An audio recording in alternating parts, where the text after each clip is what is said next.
キングです。本日も動画を見ていただきありがとうございます。新型 M1 チップ搭載の MacBook Air のね、長期レビューですね。約4ヶ月ぐらいね、使った正直な感想、今日はお話ししていきたいと思います。10万円前後でね、買えるパソコンで、正直ね、もう最強に近いものだと思いますね。はい。いろいろとね、検証してみて、分かってきたことではあるんですけども、今回の長期レビューではですね、M1 のこの MacBook Air が、優れている理由についてお話ししようかなと思います。で、また最後にはね、もちろんデメリットとか、欠点の部分もね、正直にお話ししますので、長期間使ってみて、分かったことですね。そのダメな部分っていうのももちろんね、お話ししたいと思います。で、こちらのチャンネルではですね、Apple 製品をはじめとするリーク情報だったり分かりやすい、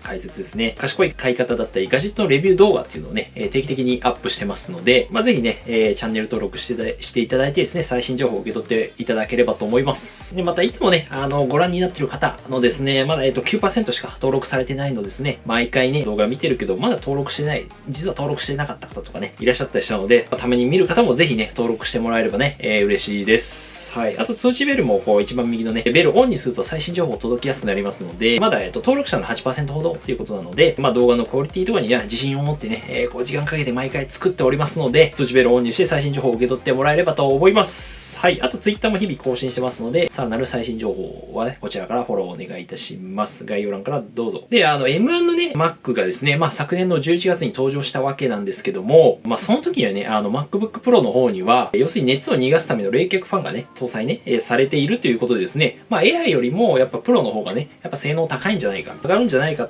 と思われてました。はい。僕も思ってました。ただ実際に、発売されてね、いろんな方の、レビューとかね、ベンチマークをはじめとする、数値とか見てですね、一番安いモデルの Air とかであっても、非常にプロの性能にね、追いついているというか、正直そんな大差がね、ないってことがね、分かってきましたね。こういうこともあってね、正直その3万円の価値っていうのは、相当重い作業とかをね、すごい長時間とかしない限りは、正直そんな差が見られないので、プロのそのコストパフォーマンスっていうものは、やっぱどうしてもエアに比べるとそんな高くないのかなっていうね、3万円の価値があるかないかで言うと、正直ないのかなっていうのが正直な意見です。はい。例えばそのシリコンのね、サーマルパッドっていうものがあるんですけども、貼ったらこれ冷却性能がアップするみたいな、やつなんですけども、これ貼ればね、もうほとんどもうプロと性能自体はそんな変わんないみたいな。冷却性能上がるんで。海外の YouTuber の方とかがね、やってたりしたんですけども、はい。ただこれちょっと自分でね、分解しないといけないので、簡単ではあるんですけども、保証対象外にね、一応なってはしまうので、おそらく。なんでちょっと自己責任でやってもらいたいんですけども、こうなってくると、やっぱ MacBook Air のコストパフォーマンスっていうのが、もうほんといかにね、高いかっていうのが分かりましたと。また、MacBook Pro の場合はですね、早ければ数ヶ月とか、遅くとも年内にはですね、デザインが一新された新しいそのね、モデルが出ると思いますので、購入するのに、やっぱタイミング的に非常にベストではないかなと思います。一方でやっぱ MacBook Air にね、関してはですね、詳しくは以前の動画でね、非常に、細かくは解説しているので、こちらもぜひね、ご覧いただきたいんですけども、まだやっぱ1年くらいはね、新型出るまでかかるなっていうところとですね、あと次のモデルは完全にそのモデルチェンジっていうのになりそうなので、やっぱり値段がね、やっぱ結構高くなるんじゃないかってところですね。今の13インチのプロと同じ、大体多分13万か14万円ぐらいあたりになりそうなので、M1 の Air の購入っていうのがね、非常に、全然タイミングとしてもいいのかなっていう。非常におすすめかなっていうところですね。例えば Amazon ではですね、一応概要欄にリンク貼っておりますが、ポイントね、ついたりするので、実質やっぱ税込みで、大体11万円ぐらいで買えてしまうんですよね。はい。Apple 製品の一応お得な買い方についてはね、以前の動画ですね、こちらの動画で詳しく、これ解説してますので、損したくない方はね、ぜひこちらもご覧ください。一応 M1Mac に関しては、僕だけがね、もちろんいいって言ってるわけじゃなくて、いろんな方がね、やっぱ実際進めてるっていうのがね、こちらも事実かなと思います。例えばインテルがですね、M1 よりもね、Windows の方が優れてるみたいなね、そういったアンチ広告のキャンペーンとかを、昔の Apple の CM にね、出ていたその俳優の人を使ってですね、広告を出したりしてたんですけども、そのすぐ後にですね、インテルの CEO ですね、いわゆる社長の方が、自ら Apple シリコンのやっぱ製造をうちもしたいなみたいな、そういうようなツイートをしてるんですよね。どっちやねんって感じなんですけども、要するにインテルから見てもやっぱ M1 がどうしても今伸びていくっていうのがね、将来的に伸びていくので、うちでも製造させてくださいみたいな、そのチップを。でも社長がね、自ら言ってるっていうのがね、なかなかどうなのかなっていう感じもしますけど、これがすごいよねと思いました。はい。実際にやっぱ Apple の決算とかね、見てもですね、M1 の Mac のね、発表後に売上とか、あと市場の、ね、シェア率ですね。全体どれぐらいその Mac が今使われているのかっていうところ。これもやっぱ上がったりしてると。ということで M1MacBook のね、こちら Air のレビューにちょっと入っていきますが、外観のやっぱアルミニウムのこの品質のやっぱ高さっていうか良さっていうのは、やっぱ10万円前後のラップトップ PC ですね。Windows のものとかいろいろあるんですけども、そこは非常にやっぱかなり強みになってるというか、非常にいいなと思いますね。はい。この薄いボディではあるんですけども、やっぱこの中に可能性がね、非常に詰まってると思いますね。はい。冷却ファンがね、もちろんない構造なのに、例えばその熱を持ってね、フリーズしたりみたい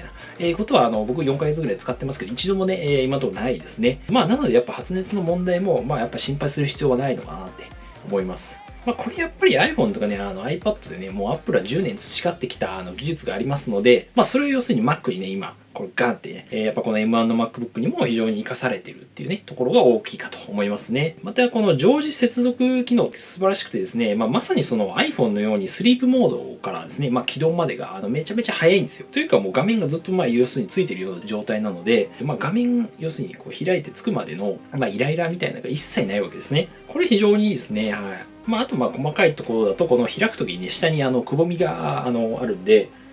地味にね、これ、やっぱ片手でも開きやすいみたいなね、ことですね。意外とこう Windows とかなかったりするんで、あとキーボードは以前のね、薄いバタフライキーボードからですね、シザー構造のものに変わったので、非常にやっぱ打ちやすいというか、あとAir はプロとかですね、比べても傾斜のあるデザインなので、MacBook Pro とか四角いね、形なので、プロよりはやっぱ打ちやすいかなっていうところはありますね。はい。あとスピーカー性能とか、同じね、価格帯のパソコンと比べると、比較的音質はね、いい方じゃないかなと思いますね。すごいめちゃめちゃいいってわけじゃないんですけど、あと画面に関しては、明るさは400ニットっていうね、明るさで、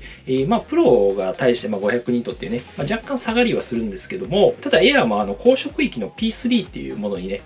対応しましたので、はい。これつまり表現できる色の範囲っていうのはね、プロと同じになったわけですね。これはなんでほとんどプロと同じね、画面品質なので、これ非常にいいね、アップグレードだったんじゃないかなと思いますね。なのでやっぱ外観のデザインとかハードウェアのその、完成度っていうところで言えば、ほんと10万円前後のパソコンではかなり品質がやっぱ高いんじゃないかなと思いますね。はい。っていうかデザインもシンプルにやっぱかっこいいですよね。ただやっぱこのハードウェア、見た目がいいのももちろんなんですけども、実際にやっぱ評価が高い理由っていうのはやっぱ中身ですね。このソフトウェア、中身の性能とかの部分なんですよね。実際ね、やっぱその M1Mac が、発売する前っていうのは絶対何かしらそのバグがね、絶対起こるだろうと。僕も含めて、もうみんな思ってましたね、それは。むしろもうバグがあるからもうそれを楽しもうぜみたいな感じだったわけですが、どうしてかって今までね、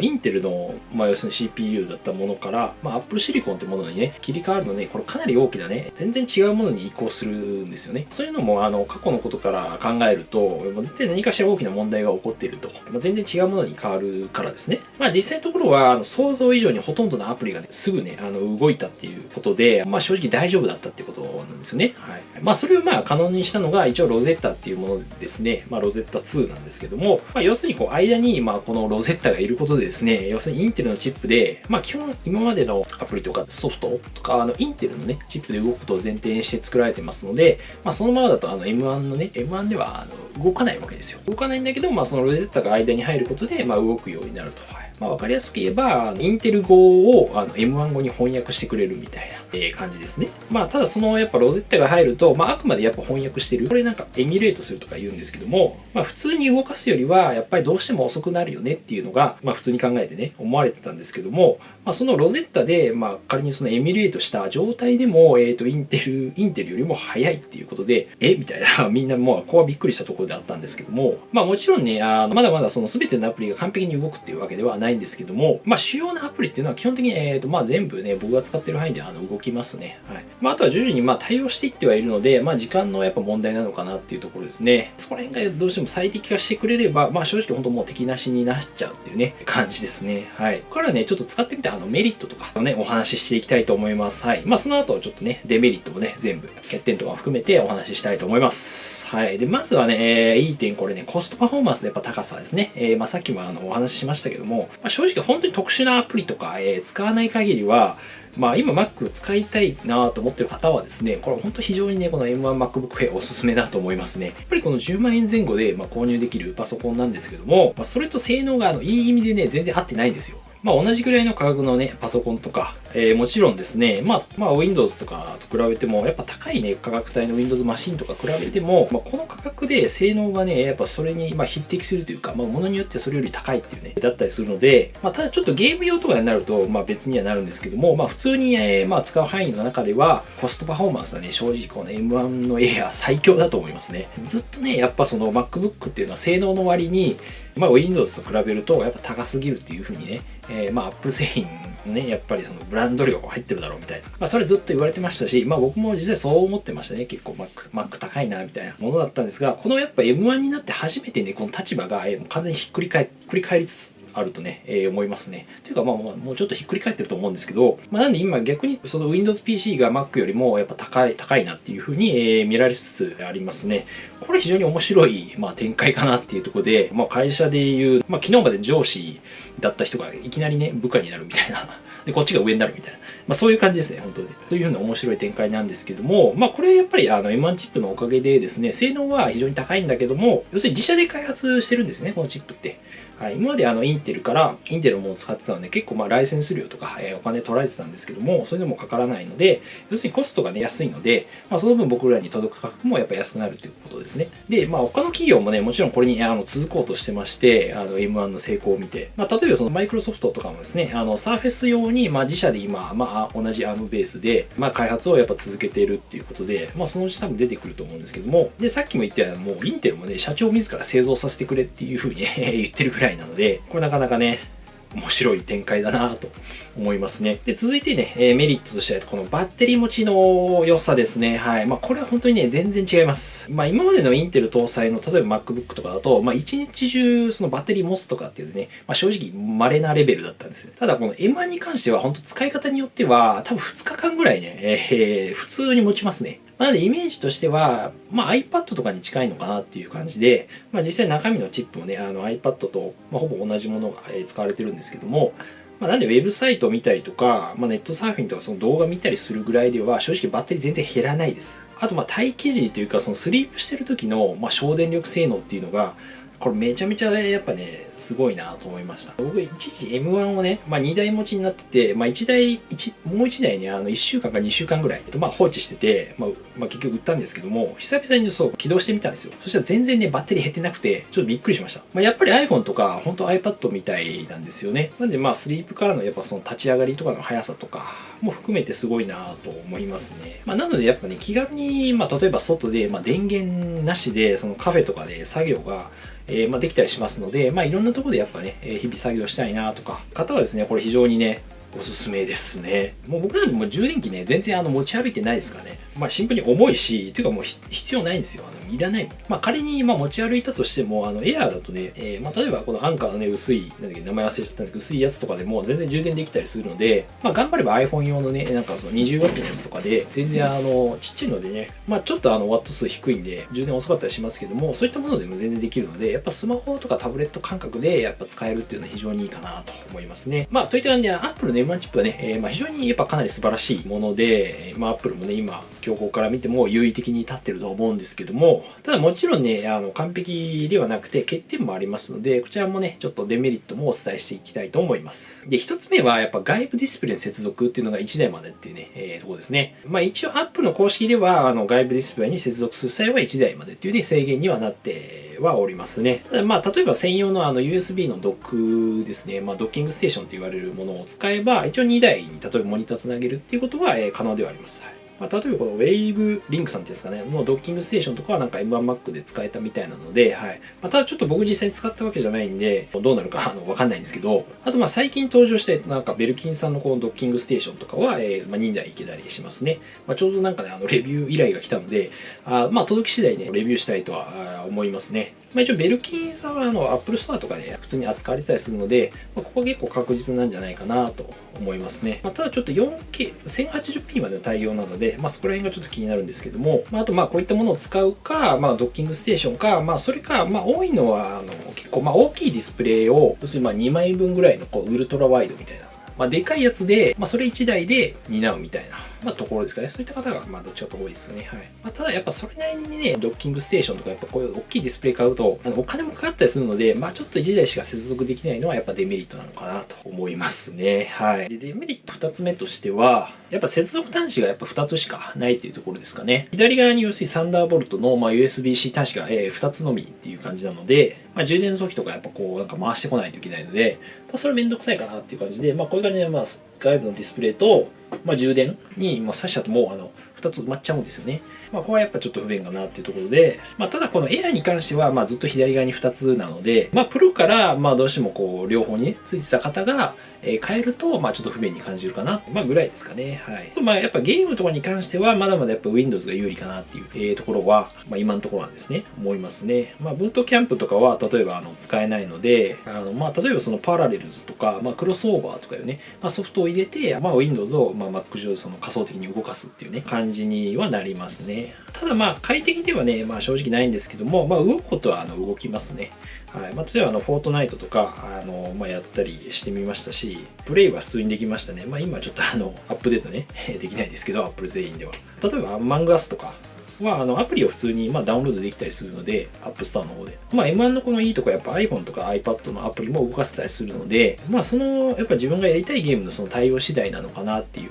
なんでちょっと重めのね、その Apex とかそういうものはちょっと厳しいと思いますね。はい。ゲーム関連で言うと、あと、この eGPU っていうものもね、使えないですね。この eGPU っていうのは、要するに外付けで、GPU を付けられる。要するにグラフィック性能を上げられるっていうね、ところですね。そんな裏技的なやつなんですけども、そもそも Air でね、以前もその eGPU ね、つけても、ぶっちゃけ結構きつかったので、それだったらね、そもそも Windows 最初から買った方がいいんじゃないかなと。ゲーム用途に関してはですね、思いますと。あと細かいところだと、たまにやっぱトラックパッドがね、なんか反応しなかったりするときね、ありますね。これなんかよくわかんないですけど、原因が。あとBluetooth のその接続の安定性とかは、正直ちょっと怪しいときはありますけども、アップデートとかが来て、ちょっとマシにはなったんですけど、なんで、ここら辺周りはおそらく今後のそのハードウェアというよりかその OS ですね、中身のアップデートで改善されていくとは思いますね。はい。ただそんな別に大きな問題ではないですね。でデメリット的な点はそれぐらいですかね。はい。なんで一番大きいところはやっぱゲームかなっていうところで、そこはまだまだやっぱ Windows に軍配が上がるというか、今後に期待っていう感じで、正直他にネガティブな点を見つけるのはちょっと難しいかなっていうところで、正直この10万円ぐらいのね、価格で、この性能だったら正直十分すぎるかなっていう。僕もやっぱり 4K の動画の編集とかもゴリゴリやってみたんですけども、全然大丈夫ですしね。はい。書き出しもめちゃめちゃ早いし、ここら辺のね、細かい検証に関してはね、他の動画で、結構ね、細かくやってますので、もちろん再生リストにまとめてございますので、細かい性能のなんか数値とか、そういうのをね、ベンチマークとかは、こちらの再生リストのね、ご覧いただければと思います。あと今後の新型の MacBook Pro だったりとか、MacBook Air については、詳しく別の動画で解説してますので、こちらも参考にしていただければと思います。あと他の Apple 製品とかね、iPad Pro とか AirPods についてもね、こういうものが出るんじゃないかみたいなね、もちろん詳しく話してますので、購入考えている方はこちらもご覧ください。ということで、こちらの動画少しでもね、役に立ったと思った方はぜひチャンネル登録、グッドボタンですね、通知ベルもお願いいたします。それではまた次回の動画でお会いしましょう。良い一日お過ごしください。バイバーイ。